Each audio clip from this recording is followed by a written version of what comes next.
I have a Burt Reynolds shirt on. It's an inside joke, and I am aware of it. Hey, everybody, it's Romania Black, and we are on episode 8 of Chihayafuru, which 8's my lucky number, so I'm pretty excited about this. Although, I don't know if we can make the rule of 8 apply, because usually Romania's rule of 8 is applicable to series that are like 12 to 14 episodes. This series is obviously longer than that, so, but 8's my lucky number, so why not? Why not have a little bit of fun with this episode here? So yeah, last episode we met Desk Tomu, so I'm excited to see what all is going to go on with him. I'm excited about that.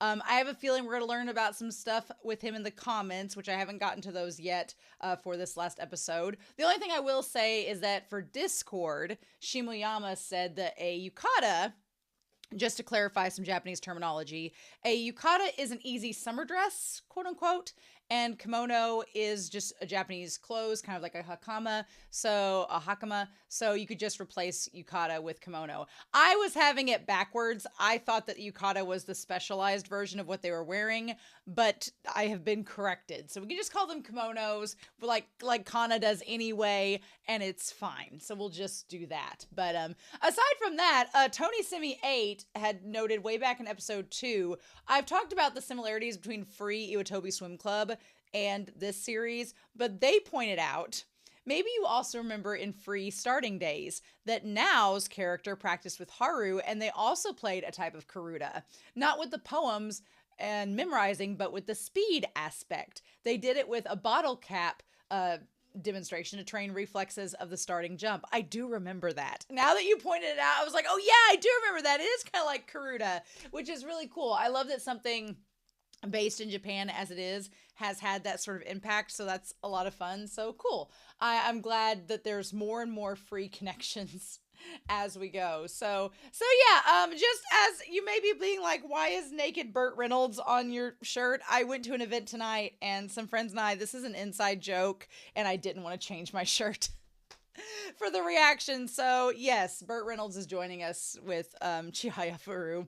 It's an inside joke. It's a long story, and he's just watching over us. It's like all dogs go to heaven.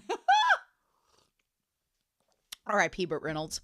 Anyway, before we get started with episode 8, I want to give a huge shout out over to our philanthropy tier over on Patreon to thank them for their support of this series, which includes Alex Cornejo, Anime Annie, Be Happy, Bryant Reed, Damage3245, Dana, Devorin, Danger Zone, Destiny Marie, Alexandra Q, Ichu, Eric, Fisho, Ghostly Turnip, El Freya, Liam Polzel, Lyndon, as well as Matthew Palfinier, Murphy, Adam Perez, Nicholas, Nago, Sunspots, Shimoyama, Trails, Translucent Men, Starman AA, Bisa, and Ching Y21W. Thank you so much for your support. I greatly appreciate it.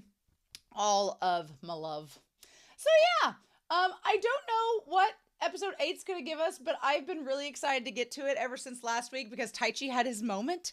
Taichi stepped up and was amazing. Desk Tomu seems like he's going to join and be influenced by Taichi, which is, it's great. Karuta is the gift that keeps on giving. So I'm really excited to see what we get with this episode, but we're not going to waste any more time.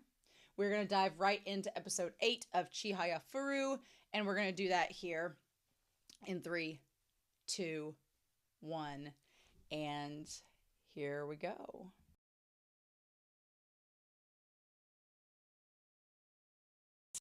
You're not going to believe this shit, but I got Huckleberry's ball down, and you know what he did?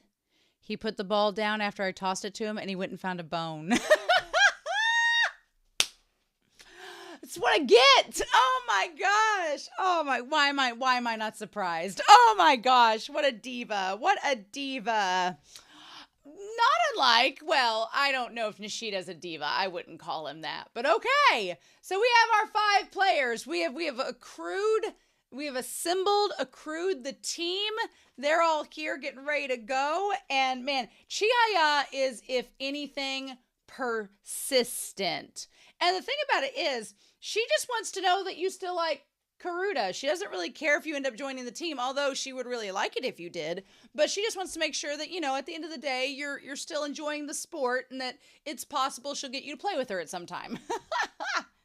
I mean, here's the thing. If she ever decides she likes either Taichi or Arata, it's over. She's going to pursue them until they date her. Not that they're going to need much convincing, you know?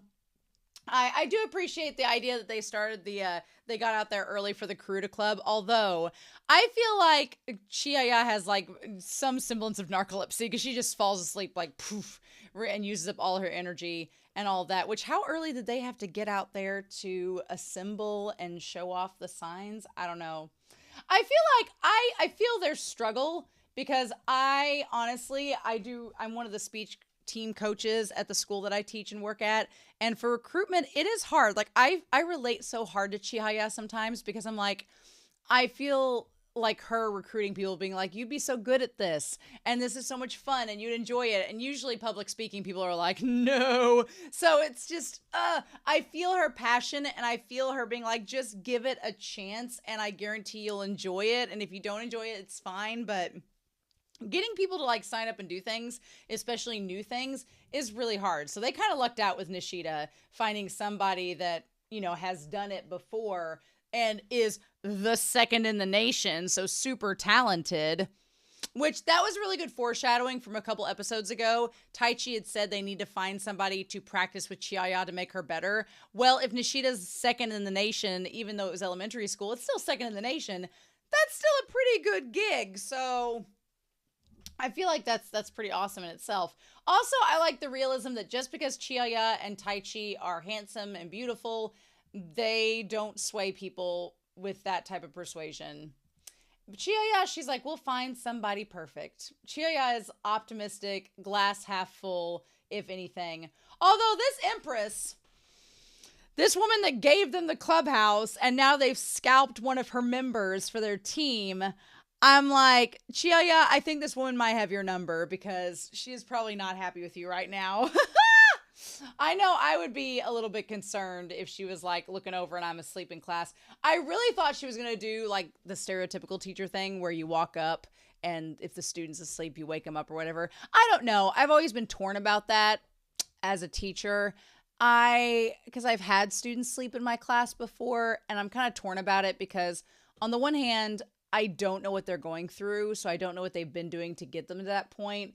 And on the other hand, it's nice to just have them present sometimes. And it's like, don't ask questions. Afterwards, you can talk to them about it. But I will say, I did have a student once in one of my classes that she was just in the back of the room with her phone. She was like, I could see her I was teaching the class, facing everybody, and she was in the back of the room going.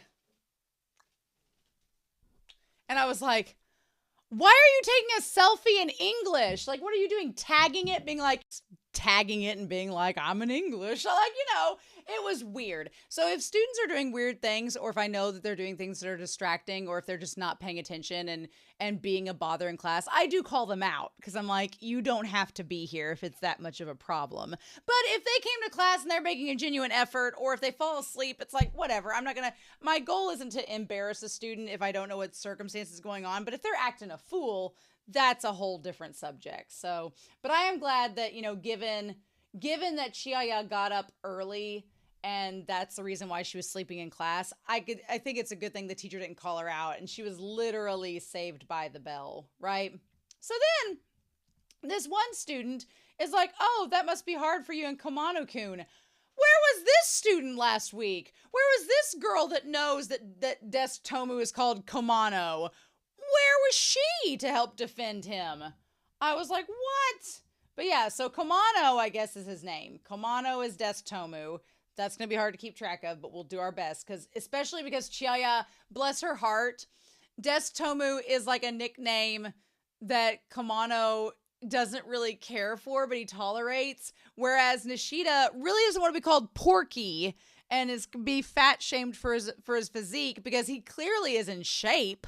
He's probably more in shape than I am. So I was like, Chihaya, girl, don't call them by nicknames that are possibly from ostracizing populations. I'm like, girl. But Chihaya is flawed, and her one flaw is a little bit of insensitivity. So Komano is studying the cards, the rules of the game, figuring out how to do it. And what I like about this is that Which also, she says you skip breakfast. Don't skip breakfast, even if it's a little bit. Breakfast is important. But he basically goes over the rules of the game for us, which is a great plot device because you have Taichi and now Nishida and Chihaya who know the rules of the game. And then you have Kana who doesn't know the rules of the game, but she kind of learns like the audience via Komana going through it. Saying first, you flip the cards over and you shuffle them, which we already know. Everybody takes 25 cards and you place them on either side of their field. I love these just reading the booklet. The remaining 50 cards aren't used. Interesting. So you just choose, I guess, 25 at random, I guess, and then set it up from there. Because, yeah, each of you would have 25, so that's 50, and then the other 50 you don't end up using. He's like, well, I'm just trying to look up all the rules. He doesn't seem to be bothered by her calling him Desk Tomu-kun. I would be a little bit bothered if somebody was calling me by a nickname like that, but whatever. She's like, well, we're going to start practicing today. And that's when her stomach growls, and he's like, you really should eat something. I'm like, yeah, girl, you should definitely do that. So she goes down to eat, and then I really love Japanese cafeterias. Like, onigiri, I would really like onigiri. I feel like I love rice so much that I'm like, give me that onigiri. I think I would love it. And coffee milk? Hell yeah. So, and the yakisoba sandwiches. And that's when she sees the pork buns and sees him with the extra food there. Which, you know, a little sloppy carrying the pork bun in his mouth. You're holding the tray, sir. But yeah, you can buy your pork buns after I beat you. And there's the flashback. And he literally sees her and is like, oh my God, it's her. Which I kind of love. I love in this series that they don't go the route of, I mean, other than Chihaya's nickname for him, I like that Nishida is an athletic character. Like, he is athletic. He's playing tennis and is good at it. And he's athletic in Karuta. So I like that about his character, and he doesn't go the stereotypical route of the character that's the bigger character that isn't as fit as the others. I like that's not the case at all. He's like a very strong contender, and it's just he had given up Karuta because he had not gotten through the barrier of believing that he could beat Arata. Which, here's the thing, I should have got Whiteboard-kun out, but it's fine for this week. But I do like the spectrum of, here we are with Taichi, and you have Kamano over here who is like Taichi in the sense that he believes that, well, I guess both Kamano and Nishida both believe that, you know, they need to be winning at something to be successful, and that I like that Kamano comes from a more general standpoint of winning is the most important thing, and it's not the enjoyment of the game, which Taichi experienced back when his mom was kind of pushing him with Karuta. And then you have Nishida, who is like Taichi in the sense of he literally knows Arata as well and doesn't believe he can beat him. And Taichi's like, hey, bro, I was there too. But you know what? We're going to work through that together. So I have a feeling, since they don't touch upon it in this episode, that we're going to get to it in a future episode with Taichi and Nishida talking about Arata. I feel the gossip is coming. I feel it's going to be around the corner at some point. But this episode was called The Sounds of the Waterfall. I don't recall that card being specifically brought up in this episode, and I kept waiting to see it. So maybe it was the card he was talking about when he was playing tennis. We'll get to that point there. But yeah. So the player who takes the cards the fastest and reduces the number of cards on their side to 0 wins. Okay. But what happens when you take from the opponent's side? So Taichi goes through that. He says you can choose one of the cards on your side and send it over to the opponent's side. I could definitely see why the whole game of memory would get disrupted in this if you're constantly sending cards over from one side to the other, especially if you know the card specifically or if it's like a card you're really good at getting. But you're allowed to send cards over for faults. So if you touch a card while the second verse is being read, it's a fault. But if you touch a card on the opponent's side when the card is on your side, it's a fault. But if you touch the wrong card on your own side and it's supposed to be on your side, it's not considered a fault either. So it's nice to get these rules, and they're getting them out of the way within the first 8 episodes so that when we get to actual, because here's the thing, we've assembled our team now. So we're going to be practicing, gearing up, getting ready for some actual tournaments. Now we've learned the rules so that we can kind of build upon those and get into the nitty gritty as we go on. And Tai Chi is such a good teacher. I love seeing Tai Chi as a teacher in this. I think that it speaks volumes to his character because at the start of the series, I would not have pictured him in this role, which good for him. Now, Chihaya, she's all about getting Nishida to join the team. I do like when we get Tai Chi following her down to check out Nishida. When you get them side by side, their hair and eye colors are totally different, which, you know, from a distance, they look like they're maybe the same, but they are not. And she's like, well, I asked him to join the Karuta Club and he ran away. Girl is persistent. She is a stage 5 clinger when it comes to Karuta and not afraid to tackle people. And he's like, oh, you're Tai Chi. I know you. And he's like, and so then Tai Chi wants to connect to Nishida, you know, saying, you know, why did you quit Karuta? It's probably for the same reason that I did. And he's like, now I'm going to continue what I did in middle school and play tennis like I did then. He's like, if I wanted to play Karuta, I'd go to the Karuta Society. There's no reason for me to join a club at school. Well, that's kind of, you know, but why wouldn't you join the club at school if it was available, you know? So Chihaya is very consistent, but he says no. I do think that it would have been nice for her to call him Nishida to try to convince him, but our girl is stubborn. I wonder if the Empress is going to have issues with him joining their club and ditching hers. I'm sure she'll be like sending Chihaya a cease and desist, being like, please stop having players, you know, jump from one team to another. Also, anytime I see tennis, I don't think of any sports anime that involves tennis. I think of Death Note. Every time I see tennis, now I'm going to be thinking of Death Note. I'm going to be thinking of Light Yagami saying poems under his breath as he faces his opponents. That's amazing. But yeah, I love the idea of him being athletic, playing tennis, and then describing how he can easily win, unlike when he was facing Arata, and this could be something he can get a championship with. Basically, you know, Nishida kind of establishes he kind of has a praise kink. He kind of likes being praised for being good at something. And it's like, but the thing of it is, it's more valuable and worth more to keep at it with one specific thing than to jump around to all these different ones and never fully master the one that you're in, right? So, which he seems to miss the thought there. But yeah, the hazy early morning mist, like he's saying the timing of multi-syllable cards, like to just help him practice. I love it.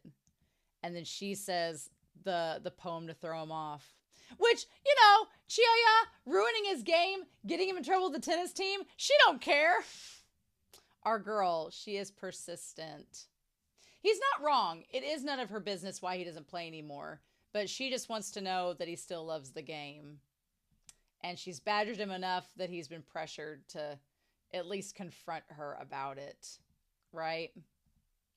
So he talks more. So Tai Chi goes back to talking more about the cards, saying, and this is kind of something that gets played up at the end of the match. So he says, so now take these two cards which start the same way. The world offers no change and the world offers no escape, which is the world offers no escape is the card that Chihaya said to get Nishida out of the woods. They're called light cards. You have to wait until the 5th word before you know which card to take. Yeah, however, if both cards are on the same side, as soon as you hear the world, oh, you can take either one. Oh, okay, I missed that in the episode. So as long as the word, because that makes sense, because otherwise you have to wait longer for a card than you normally would. But if they're both on your side, you can just choose either one. That's cool. Okay. All right. Nice. Nice. So yeah, he's like, I'm not here to join. I'm just going to, you know, just see what y'all are up to. I'm so glad Tai Chi's like, you know, I'm not saying I want it to be a sausage fest, but we need some more balance as far as our players go. So yeah, he's like, he was second in the nation back in grade school. And then Nishida says, it doesn't matter how hard we practice, we can never beat Wataya Arata. Well, you'd be surprised, sir, that Arata hasn't played in a couple years and currently is jumping back in the game as well. I like Taichi's like, oh, you have a complex about him as well? Join the club. We have jackets. And so he shows up there to say, basically, don't bother me anymore. But Taichi and them try to, like, convince him to stay. And Taichi's like, Chihaya never gave up on Karuta, so you're just running away if you just leave now. Why don't you play her? He's like, what are you, chicken? What are you, Porky? Chicken is basically what they tell him to try to taunt him into playing. And then he says, if I win, you got to leave me alone. He almost does win, though. But here's the deal.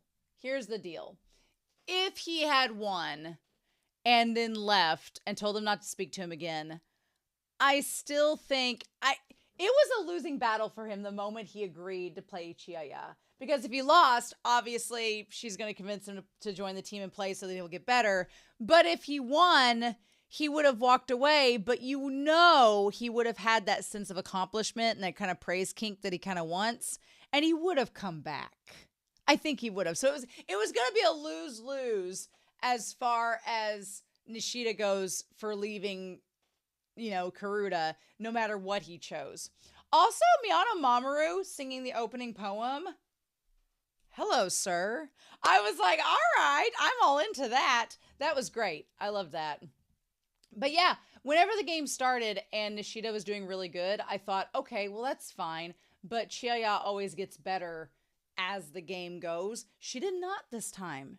She barely won. And I love Taichi was getting nervous for her the entire game. He's like, come on, Chihaya, you win. Come on, girl, pick it up. Come on, you can do this. Like, he was advocating so hard for her.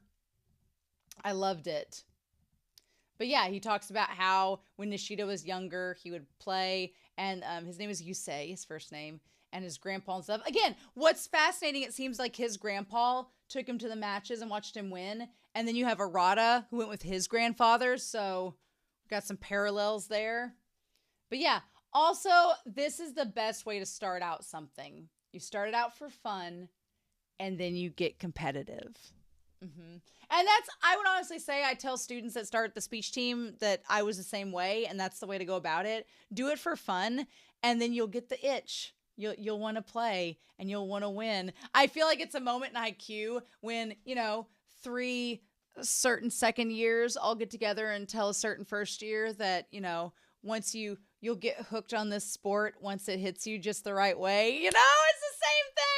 It's the same thing, if you know what I mean. But yeah, I definitely agree that that's the case. I also like that Arata is represented by blue cool tones because he's like the moon, and Nishida's in like the warm red tones. But man, that line, he showed me what a difference talent made. And yeah, I'm going to blame the tournament on that one because the first place trophy is enormous and the second place trophy is like a fourth of the size. Like, y'all couldn't scrimp up to get like a little bit bigger of a trophy, really. But yeah, the thing about it is, and Nishida is making the same mistake that Taichi made, and that's assuming that Arata is just pure prodigy and hasn't worked his ass off like they have, which he has. So it's like, but he's like, I ran away, which again seems very similar to Taichi's story. So yeah, so Chihaya's starting to do good, but then he picks up the pace. And I like Nishida's character an awful lot. I like that he doesn't take any nonsense. Here's the thing. You have Taichi, who is infatuated with Chihaya, so he kind of succumbs to her and gives into her a lot. Nishida does not seem like the type of guy that gives into her. He seems like the type of guy that he doesn't take her shit. He's like, no, don't do that and do this. Like, he seems like he can, have some independence. And I kind of like that for him. But yeah, on a long September night, I saw a dawn moon. I love when they show us the card titles and all of that. It's really good. But yeah, the game starts to get more heated up and it starts to get closer and closer. And the scary thing is, he was just rusty in this game and he nearly won. Like, if he gets back to his original form, he could be problematic. But yeah. And so Chihaya and him just go back and forth getting the cards. And I like that Taichi kind of speaks up for her. He's like, well, Chihaya, she has some incredible senses and she's now doing multi-syllable cards, I'll have you know. I'm like, you're not smooth. Taichi, you're just, we get it. We get it. You're going to show her up. We get it. You're just talking her up for the team. It's great. But yeah, and we basically go back to what we previewed with the light cards. And he's like, is this how I used to play Karuta? I really like it. And that's all of Chihaya's goal. She just wants to be able to not be alone and have people to play with. And so Taichi's like, you know, we could use someone as strong as you. And at first, he's not going to play with them. But then the coach shows up and you know that the Empress is pissed because she thinks, I don't know if she knows that he was frustrated, but she's like, you did leave practice early and you lied and didn't go home. So there's probably going to be some reprimanding. And then he's like, yeah, I'm actually quitting. He literally runs away from the club, but it's running away from the tennis club, which I feel like the Empress is going to have it out for Chihaya after today. I'm like, oh my God, I want to play Karuta. They're telling me they're starting a club and tennis can never replace it. And she's like, fine, I guess. She's like, yeah, we have our last member. But in return for joining, make her stop calling me Porky. Yeah. I'm like, I love that Taichi's like, why me? Why do I have to be the one to make her stop calling you that? Then we get our very end of the episode with her club name. It's so cute. And it has everybody on it. So we have 5 Karuta Club members. Ms. Miauchi. We have the 5 members. President, Class 1-2, Ayase Chihaya. Vice President, 1-1, Mashima Taichi. Secretary, Komachi Tsutomu. Okay, so Komachi Tsutomu, that's why they call him Desutomu. Okay, so Tsutomu is his name. Okay, cool. And then equipment manager, Nishida Yusei. Okay, so Yusei is the equipment manager. That's fun. And the treasurer, get Kana to handle the money. Kana's going to handle that cash and buy kimonos with it. Nice! Yay! That's cool. All right, so we have Chihaya, Taichi, Tsutomu, Yusei. I like calling him Nishida, but Yusei. And then Kana. Yay! Awesome. And I love at the very end, she's like, I'm not alone. And that was her whole goal, was that she didn't want to be the only one playing Karuta because she loved it so much. And now that she has a team, she just has to convince Arata that he's not alone either, and that's fine.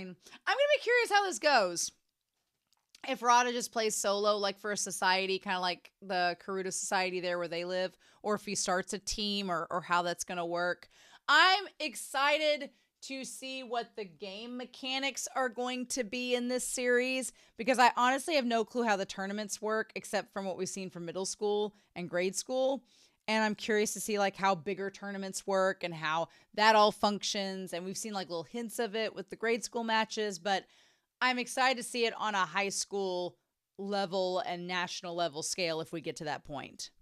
So I really like Yusei. Yusei is a fun time. He's a good character. I'm super excited that he's joined the team. This was a good episode. Good rule of 8. And my dog, after making all of that fuss throughout the reaction, has literally passed out beside his ball. All that work. Anyway, I'm super excited to hear your thoughts about Yusei down below and what you think of him. And I'm excited to hear your thoughts about this episode. This episode was good. Chihaya, my girl. Persistence is key, I guess. But anyway, I hope you all have a wonderful week. Please stay safe, take care, and yeah, I'll be back real soon with more of Chihayafuru. Bye!